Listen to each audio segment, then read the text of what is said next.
Welcome to the Powerful Comics Man podcast. My name is Jerald Dorado, and in this video, I'm gonna be talking about Yeng Constantino and no to doctor shaming hashtag.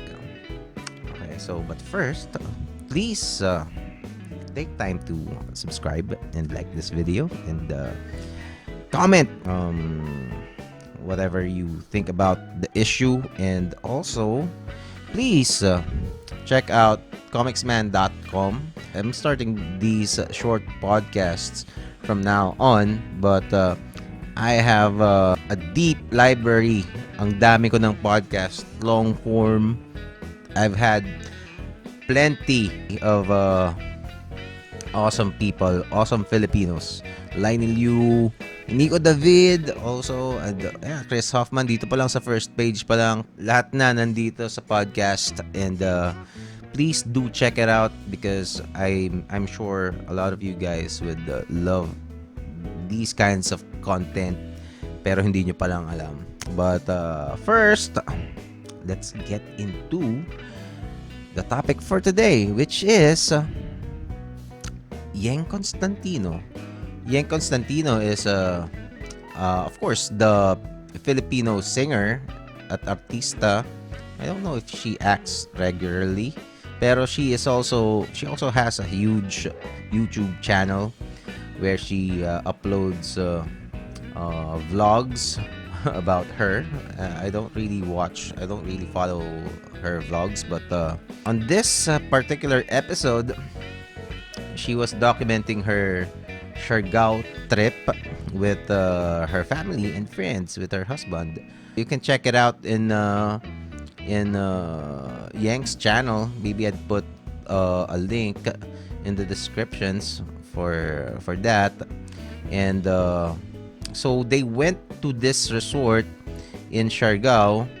And long story short, let's just make a short summary of the video. I'm sure a lot of you guys who would watch this already watched the video. If not, please watch it first before you come up with any reactions. Okay, hindi maganda yung react ka lang ng react dahil sa mga nababasa mo sa mga maiksing posts sa Facebook. Nagre-react ka without knowing the other side. Kasi Yeng Constantino is being heavily bashed by the netizens, and it's always a good practice to check out muna kung ano yung ibabash mo bago ka makisali sa pangbabash. Kung tingin mo kabash-bash talaga, edi by all means, bash away.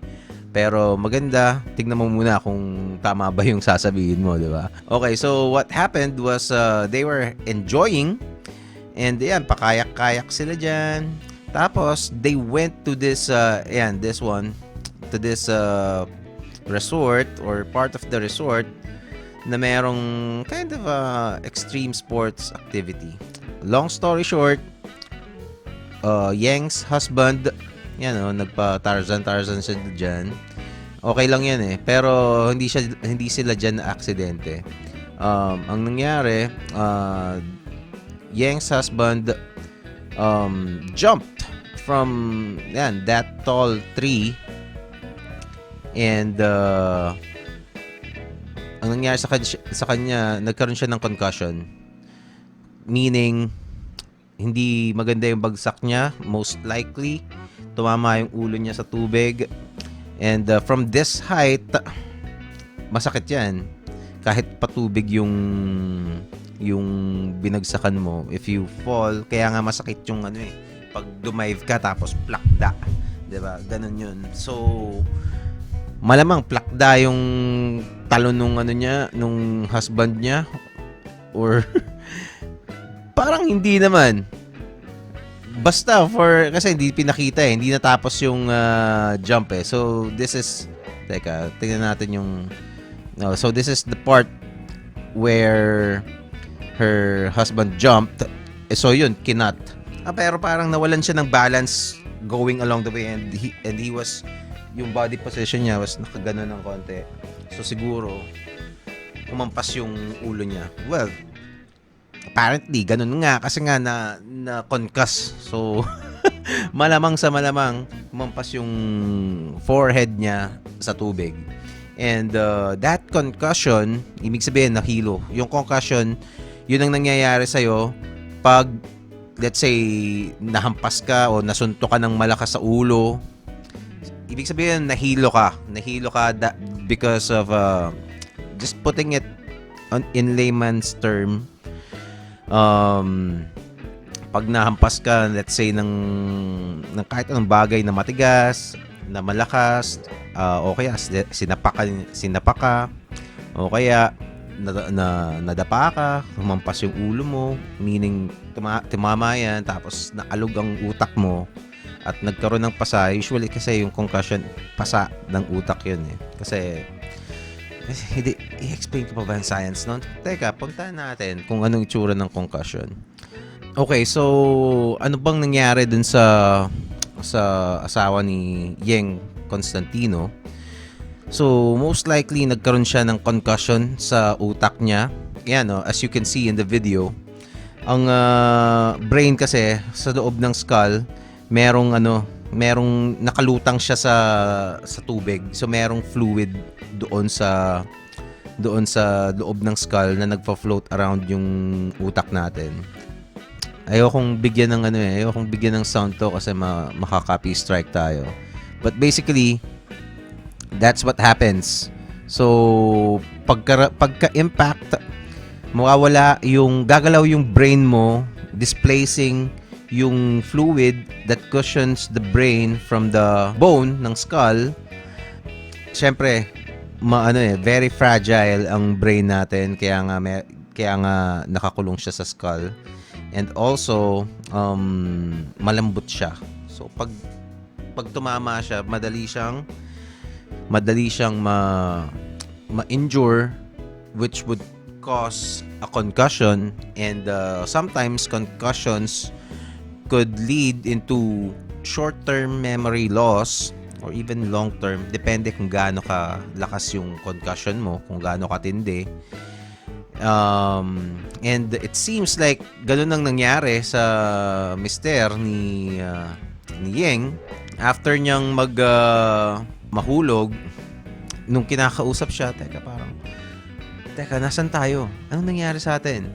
Pero alam niyang tumalon siya kasi nasa tubig siya eh. Pero hindi niya na naalala kung ano yung nangyari before he jumped. And may mga doktor daw dun sa resort na parang diniagnose siya, tapos nirekomenda siya na dalhin sa hospital. Tapos dun sa boat, parang tinetest niya yung sarili niya, gusto niya malaman kung naalala niya, kung how much does he remember. Parang dun sa kwento niya, yung parang nagdi-delirious parang nagdi-delirious siya na parang bakit niya sinasabi yung mga pangalan ng mga iniisa-isa niya yung mga kamag-anak niya, kapatid ni Yeng, at kung sino pa. I think he was tinetest niya kung tama ba yung naaalala ko, o how much yung nawala dun sa memory niya. Kasi it would be terrifying if you can't remember your family, right? So parang shit, naalala ko ba kung anong pangalan ng nanay ko, anong tatay ko, kapatid ko. So, but then that would be a very weird thing to do, diba? If you just go ahead and recite names of people, hindi namang ginagawa ng normal na tao yun eh. So, ang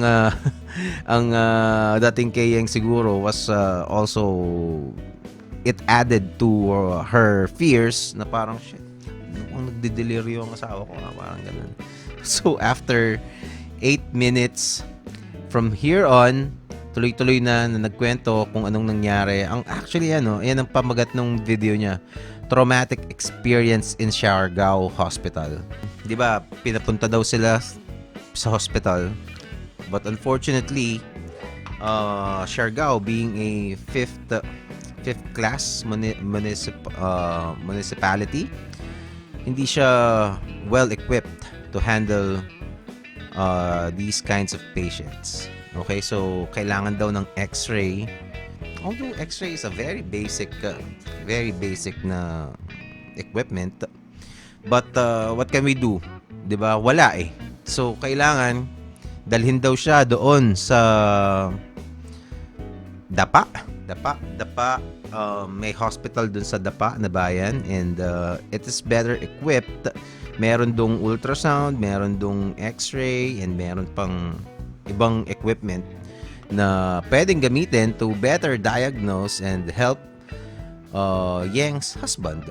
Dito kinuwento niya lahat sa vlog. If you haven't seen it yet, or kung nag-comment na kayo ng nag-comment at hindi nyo pa napapanood, panoorin nyo muna para alam nyo muna yung kinokomentan, no? Anyway, etong si Yeng, basically frustrated siya sa kanyang naging experience doon sa medical staff nitong Dapa Siargao Hospital.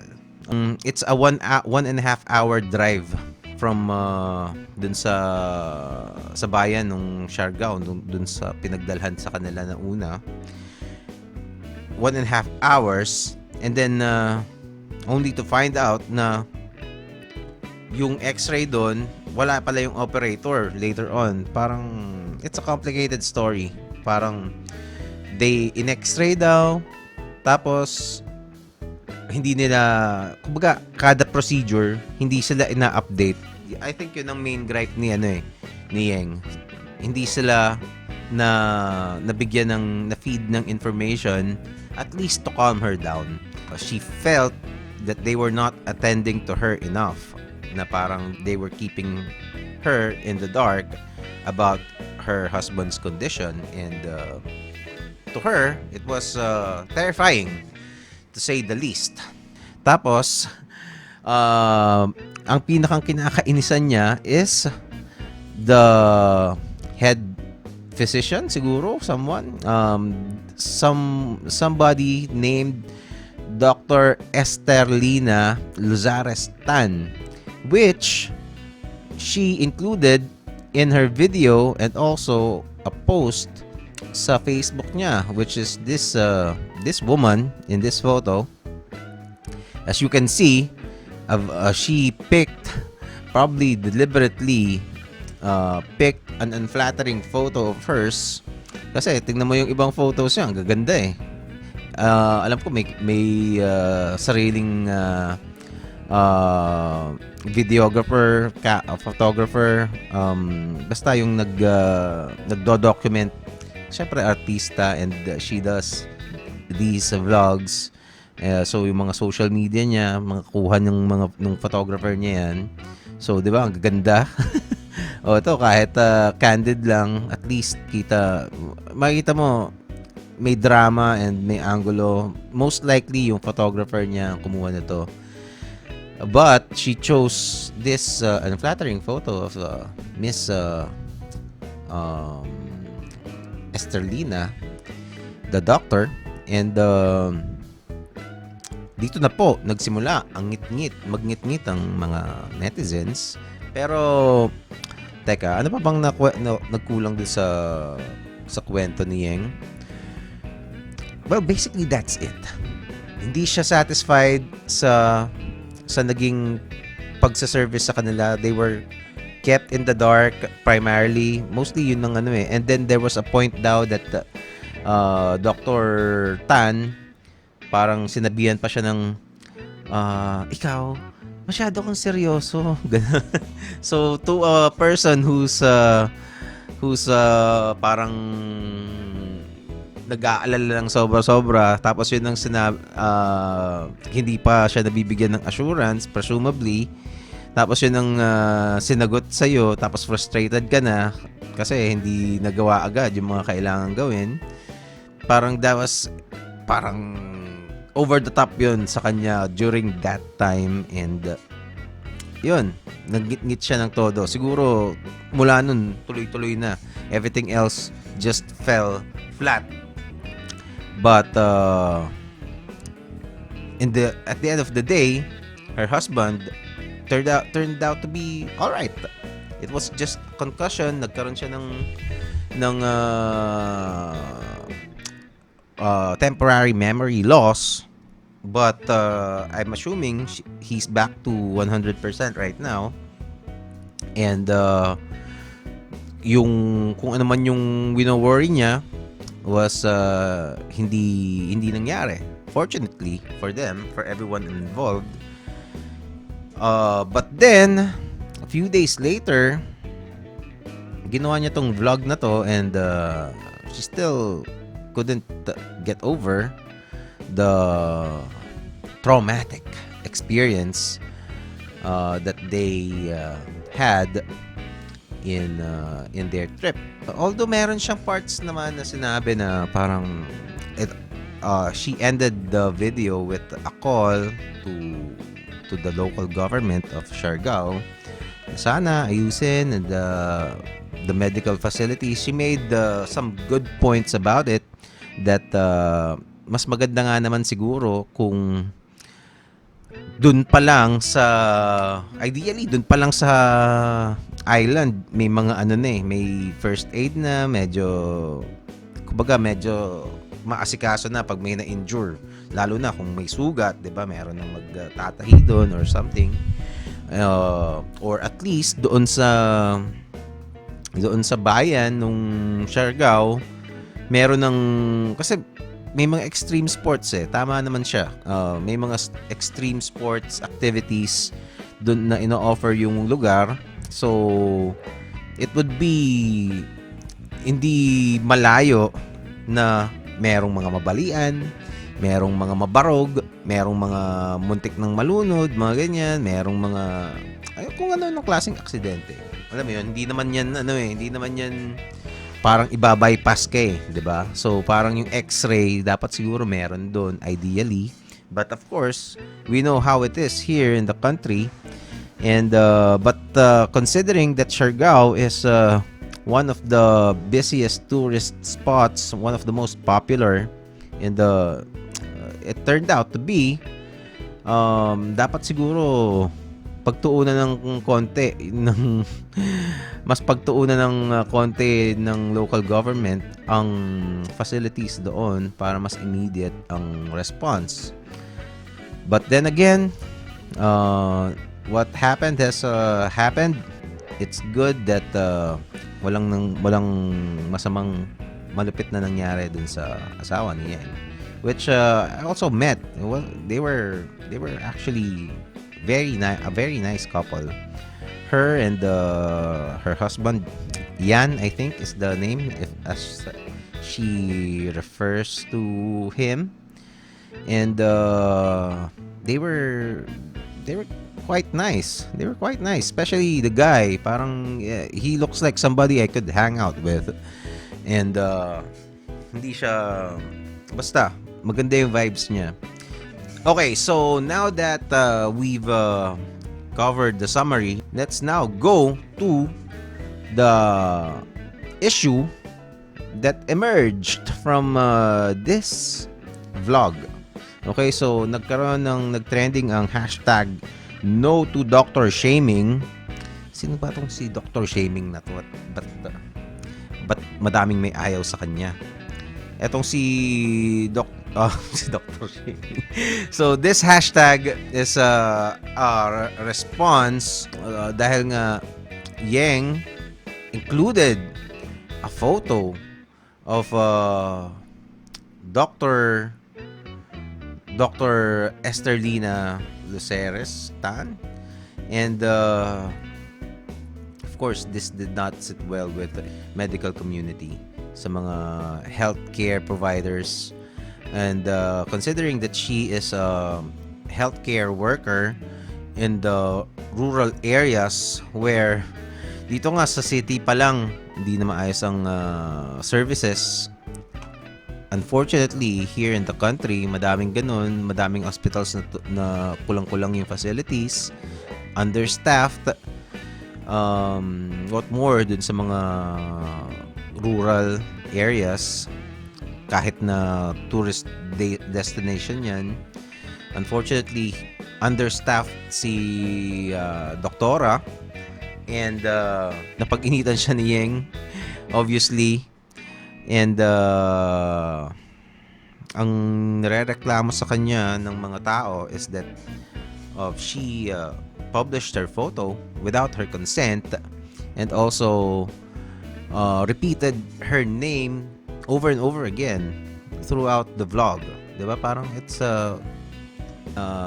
at least this is ako lang if you ask me, I can feel several intents. So merong intent na one, to create content. Okay? Kasi vlogger siya, and that is something that she can share to her followers. Pangalawa, it's also a good opportunity to get the attention of Siargao's local government. Ang isa pang intent na nakikita ko is the fact that she repeated her name over and over, and there was also a part na parang sinabi ko yung pangalan niya kasi mamaya makikita mo, parang meron siyang part na ganun. Well, this is just me. Okay? I don't know, of course, siya ang pinakang nakakaalam nito. But I felt a little bit of parang yung intention to get back at her a little bit. I don't know, it just felt like that to me. Parang okay, so parang nakainis ka, parang bad trip ako sa'yo. As she mentioned, na talagang she nearly lost it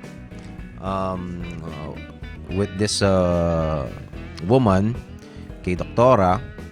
And siguro mukha siyang talaga, mukhang hindi siya mapakali talaga. And si Doktora parang chill na chill lang, pakuya-kuya-kuy lang daw dun. Tapos may mga equipments pa daw na parang hindi agad nilabas, meron pala, hindi ginamit agad, mga ganun. So patong-patong yung mga frustrations ni Yeng, aside from the anxiety of alam mo yun, not knowing what would happen to her husband, 'di ba? Which proved to be too much for her during that time.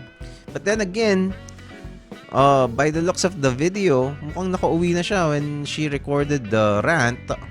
And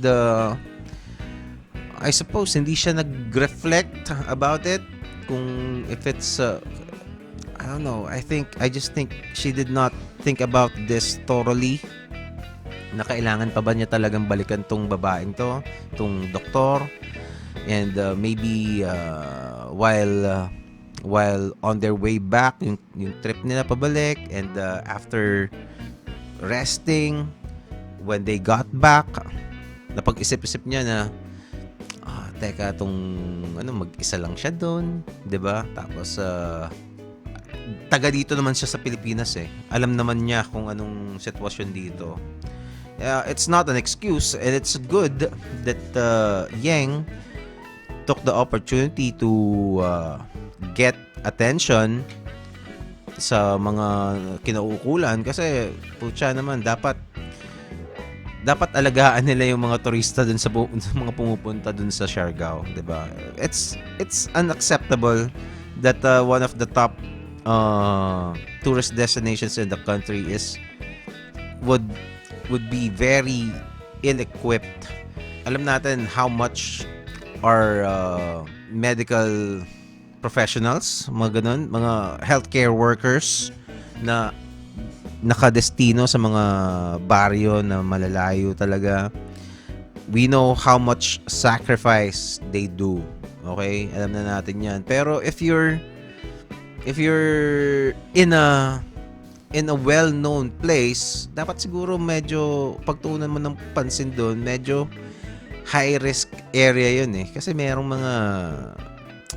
It's also a front of our country kasi madaming turista from all around the world that goes here. I think it warrants a little bit more attention than other locations. Of course, mas maganda kung pantay-pantay, 'di ba? Pero ngayon mahirap. Parang it's I don't want to say too much to ask, but we should demand a high level of competency in our government, pero let's also be realistic, okay? I don't want to go into I don't want to make this a political rant. Okay, so let's just leave it there. After Yeng published her photo without the woman's consent. Well, look at these guys. Anyway, nakita siya syempre ng mga netizens, and syempre hindi natuwa ang mga tao. May mga bashers, especially mga celebrities, mga artista, very prone to bashers na sila as they are. Just being an artista here, especially here in the country, may mga eggshells na nakalat sa bawat dadaanan mo. Konting pagkakamali mo, everybody will jump on you and bash you till kingdom come. Okay? And wala. Merciless ang internet, especially Philippine internet. And so a lot of people saw this opportunity to jump on Yeng's post and basically tell her off, which is I think may punto naman talaga, 'di ba? Especially those who are in the medical profession, and especially considering na merong mga yung conditions ng mga Pinoy doctors who are doing huge sacrifice in hindi natin alam kung magkano kinikita itong doktor. I'm gonna assume na hindi kasing laki ng kinikita ng mga doktor sa malalaking hospital, and also the work involved, considering kung saan sila nagtatrabaho with the limited resources they have and equipments. The job is probably 10 times harder, okay, than doctors na mayroong access into top of the line equipment. So a lot of people are saying it is very insensitive of Yeng to do this, and basically they're saying she's cyberbullying the good doctor. Also, nagkaroon na ng response. Meron akong nakitang tweet, this one. So this tweet has been circulating from Nika Huasian? Hausian? Hausian. Okay. From Nika na lang. Apparently, this woman is she was present doon sa hospital kung saan nandun si Yeng, and she was having hindi naman siya nag-meltdown kasi hindi naman siya nagwala, 'di ba? Pero eto ang post niya. Bad trip talaga ako with Yeng Constantino's post. I wish people knew the real story. So there's a real story according to her. And parang she's saying they did their best with the resources they had. We witnessed the doctor conducting necessary tests, and their husband was cleared and normal. They even did extra tests kahit na certain na healthy siya because Yeng pushed for it. They did that despite having a lot more patients in need. So apparently they were not the only ones there, according to this girl. And may mga ilang patient pa na ina-attend si Dr. Tan. And by the looks of it, mukhang okay naman talaga. Kasi she talked to one of the doctors. Kaya sila pa napunta sa hospital. Although visible naman na mukhang okay naman siya, yung husband. Just to make sure na walang fracture yung skull ni lalaki. Kaya sila pinapunta doon just to make sure na walang fracture at walang blood clot doon sa loob ng walang brain hemorrhage or something. That's the only reason why they sent them to the hospital, just to make sure.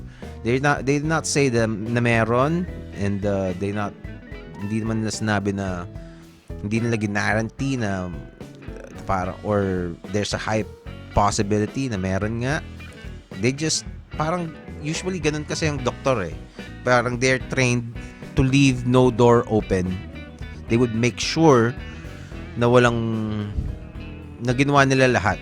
That's why sometimes, let's say, pag nakagat ka ng aso, kahit yung dampi lang kahit ang liit lang nung sugat mo, kahit gasgas lang, na basta dumugo yan, kahit gaano kaliit ng sugat mo, kahit gaano kaliit yung aso, tuta, automatic, ang lahat ng doktor sasabihin sa'yo, magpaturok ka ng anti-rabies. Kasi kailangan yun. Most likely, hindi ka may infect nun, lalo na kung may turok. Kahit may turok nga yung aso eh. Kasi yung aso namin, may turok yun. Nakakagat yan ng one of our house helps. Kinagat niya. Wala.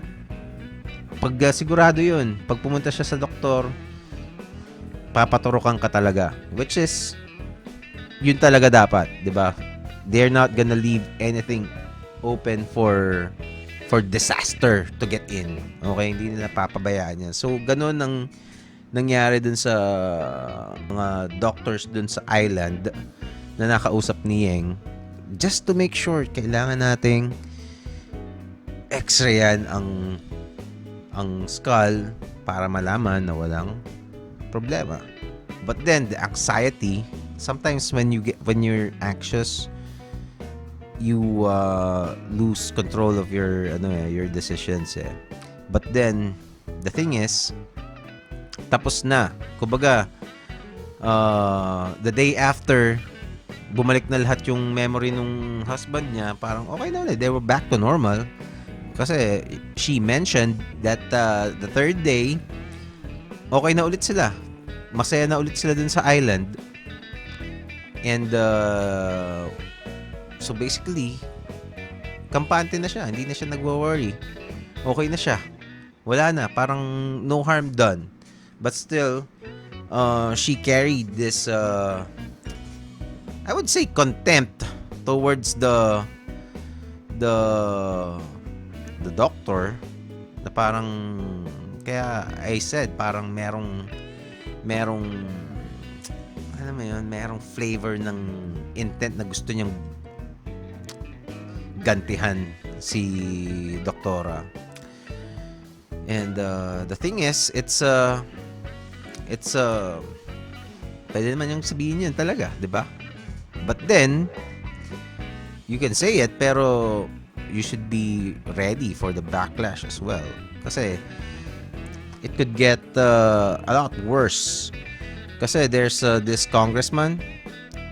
Okay, so this is a statement of a Facebook post of Congressman Bingo Matugas.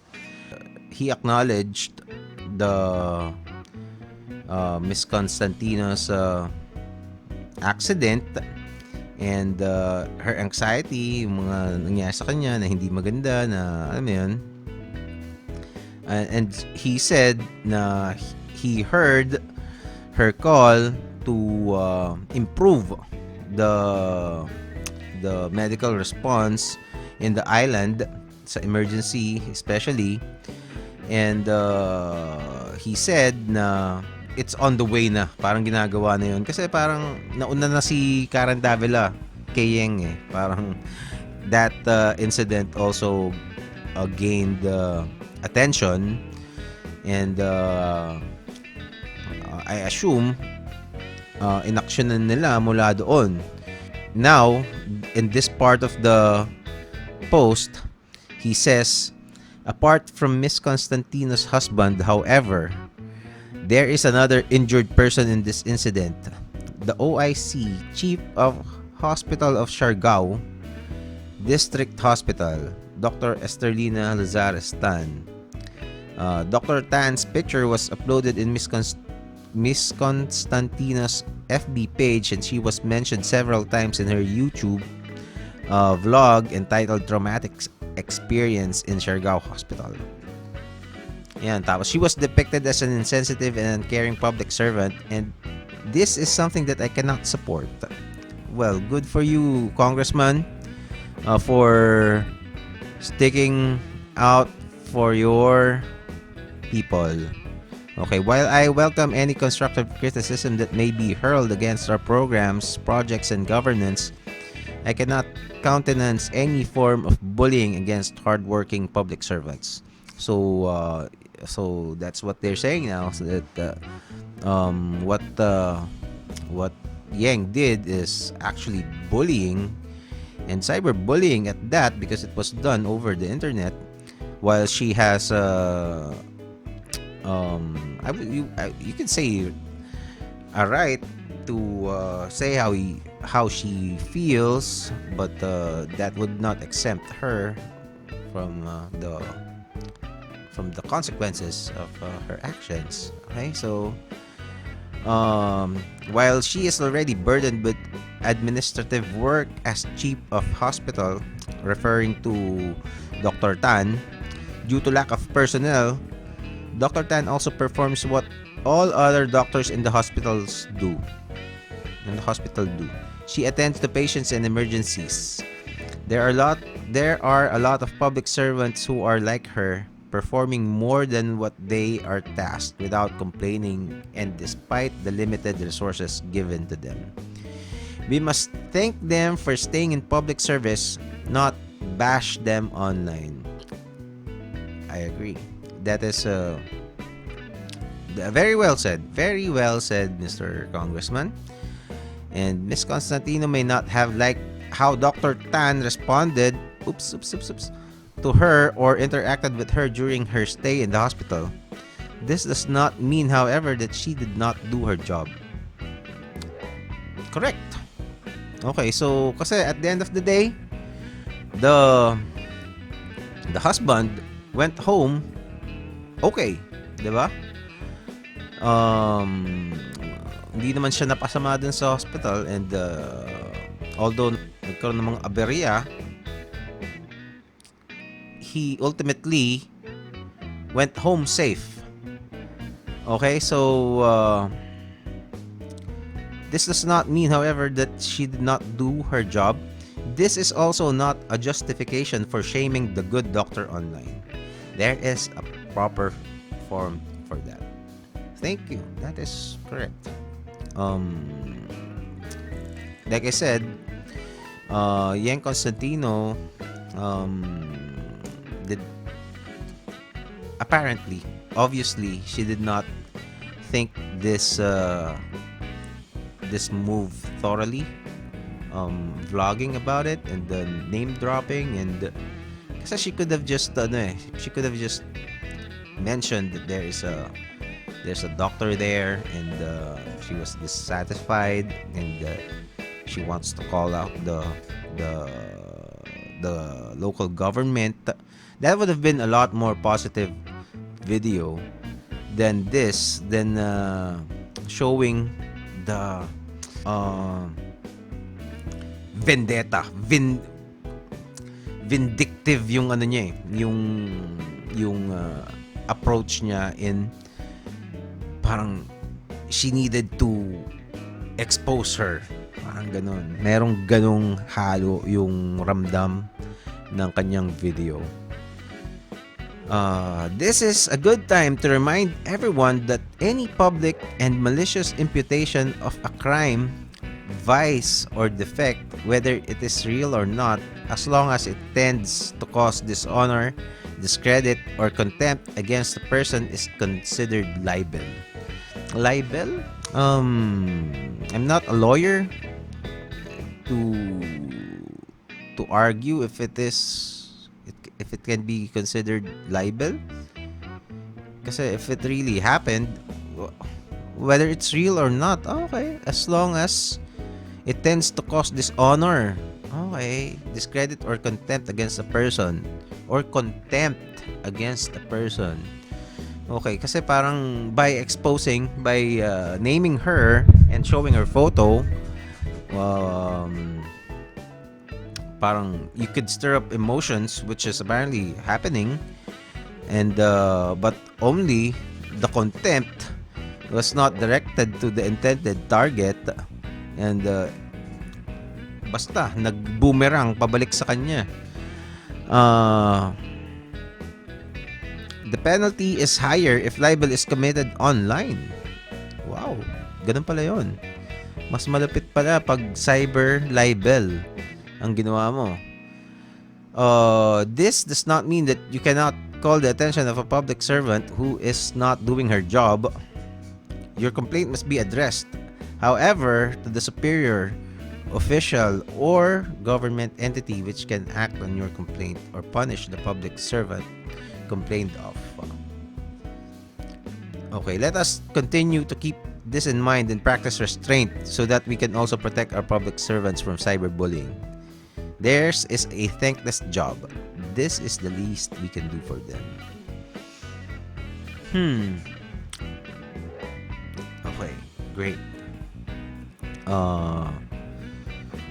Please be assured that we will continue to exert all efforts. Okay. So even him used the no to doctor shaming hashtag and no to cyberbullying. Ngayon, tingnan natin, magbasa tayo ng comments about Yeng's post. Tingnan muna natin kung anong mga replies dito kay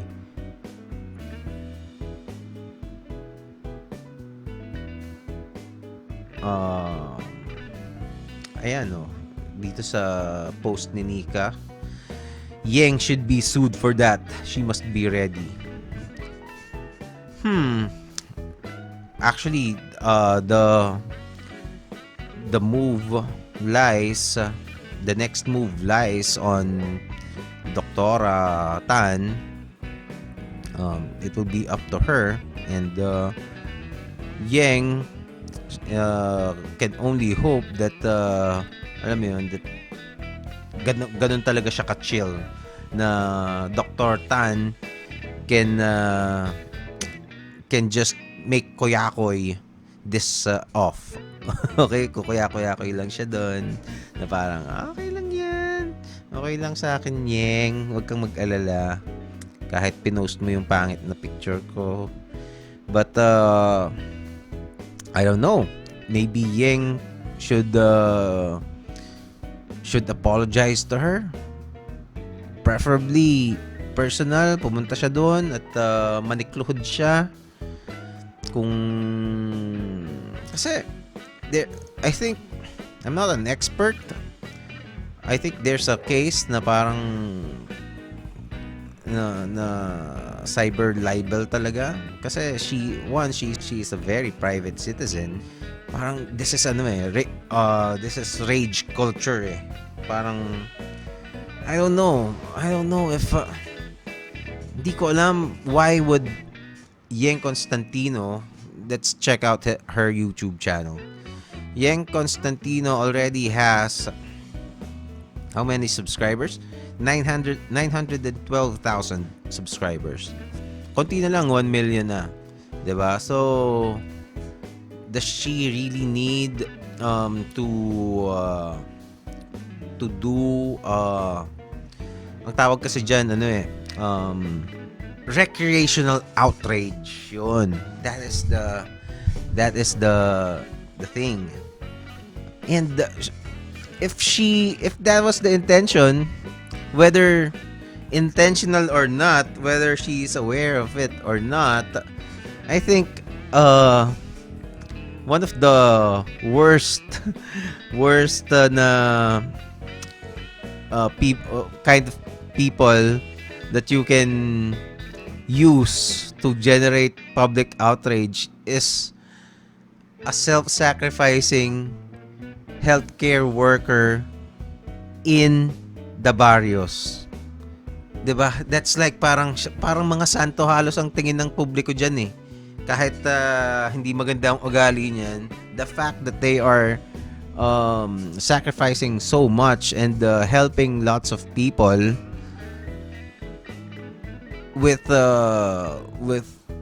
minimal, or alam mo yun, way less than parang desired. That is already saintly to a lot of people, even including me. That is something to parang i-enshrine mo siya. That is something that I would glorify, 'di ba? Kasi it's selfless. It is very noble for anyone to do something like that. I don't know the story of Dr. Tan, if she's bale mo taga dun lang din siya. But from what I know, there are doctors who are let's say from another place, from let's say Manila, papadala sila sa malayong probinsya kasi walang doktor dun eh, 'di ba? And they're gonna have to either leave their family or take their entire family with them, and that is a huge sacrifice. And for what?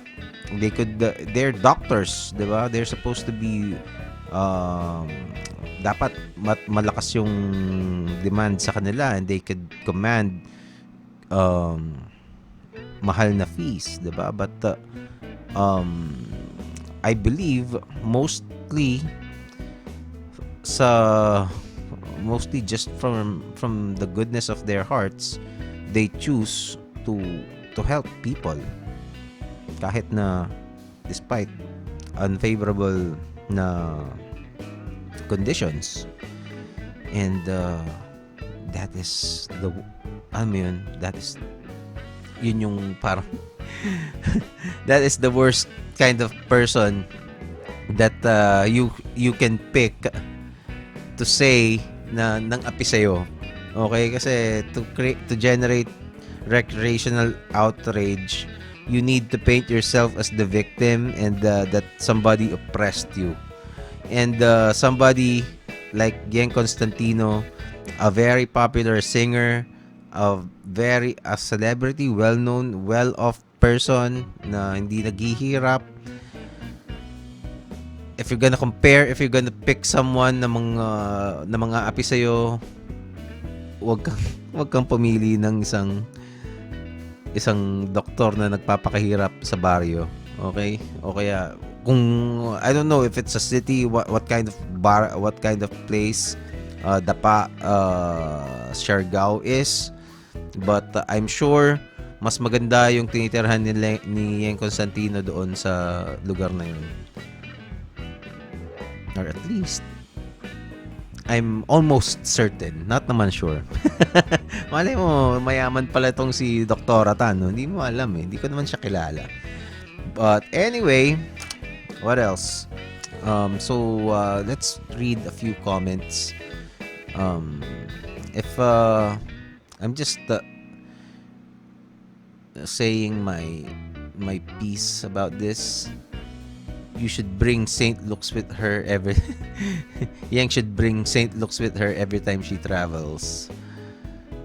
Punta natin yung mas masaya yung Facebook masyadong witty itong mga nasa Twitter. Mas nakakatawa tong sa Facebook. Yung mga nakakatawa syempre yun ang babasahin natin. I'm so sorry to hear this. The medical field understands your concern. Okay. So may mga doktor. But if one really wanted,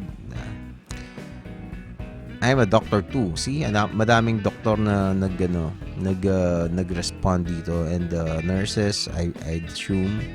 Stop shaming healthcare workers. I don't think Yeng parang yun ang intention niya, although that became ultimately yun ang kinalabsan, pero I don't think yun ang gusto niya talaga nang mangyari, to shame healthcare workers. But I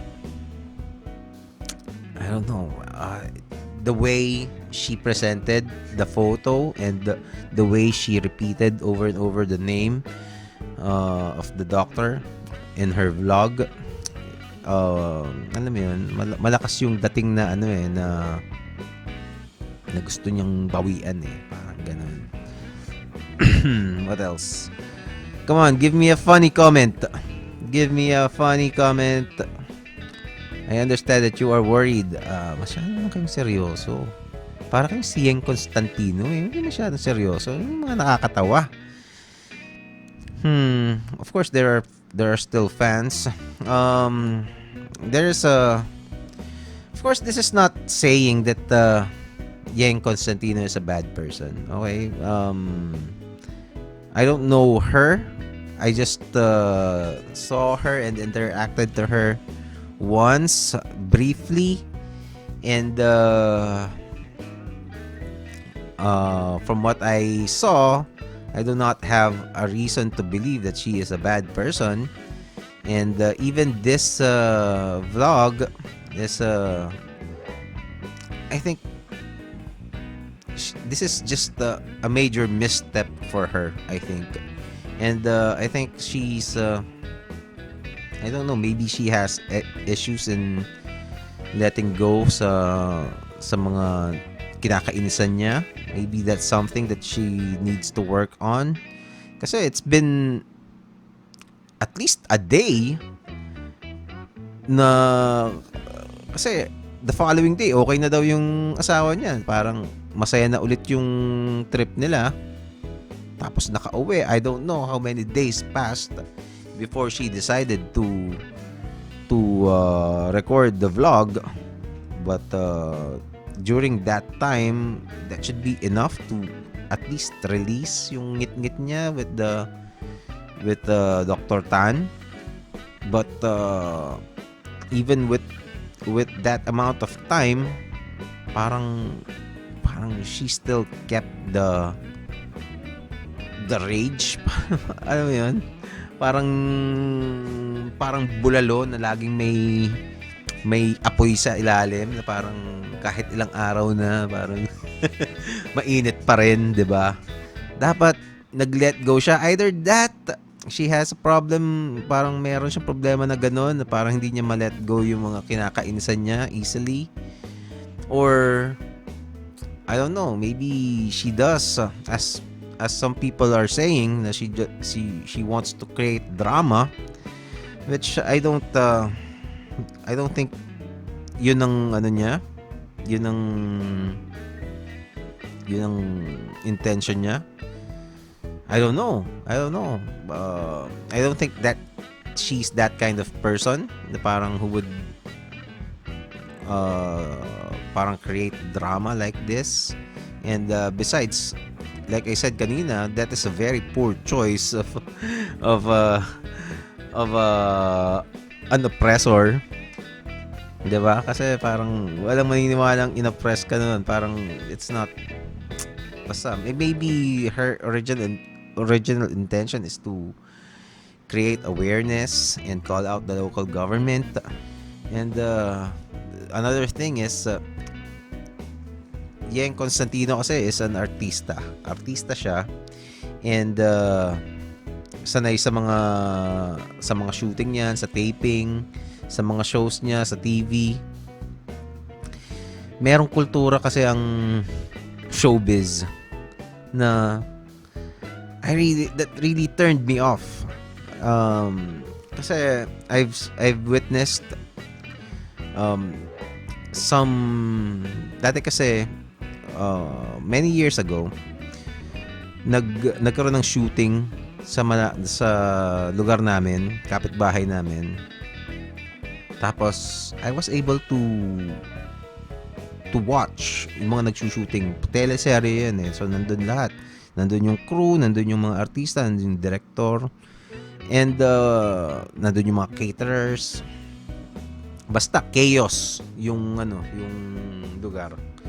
And ang pinakang nakita kong kultura is that yung mga artista, yung director, artista, producers, they were treated like parang hari sila. Kumbaga parang everybody that's lower sa rank nung mga artista, director at producer, parang gusto nila. I don't know, maybe it's just that particular set, pero I would imagine it's the same, more or less the same. And kumbaga kulang na lang, lahat would want to please, especially the top stars. Okay, Yeng is not, hindi naman siya extra eh. So she is one of the more popular singers, and her TV presence is still strong. So hindi siya yung tipong babaliwalain sa set. Parang there would be people who would go out of their way to make sure that she is happy. Okay, and I suppose she got used to that kind of life. I'm not saying she's become I don't know, I don't want to judge her for that, but if you get to live that kind of life, kasi she's been in showbiz for more than a decade, basta matagal na rin, so kung halos laging ganun yung trato sa'yo ng mga nakapalibot sa'yo, gustong chumuchu sa'yo parate, and I don't know, maybe it affected her, and when she was not given priority in the hospital, kasi apparently there were other patients there,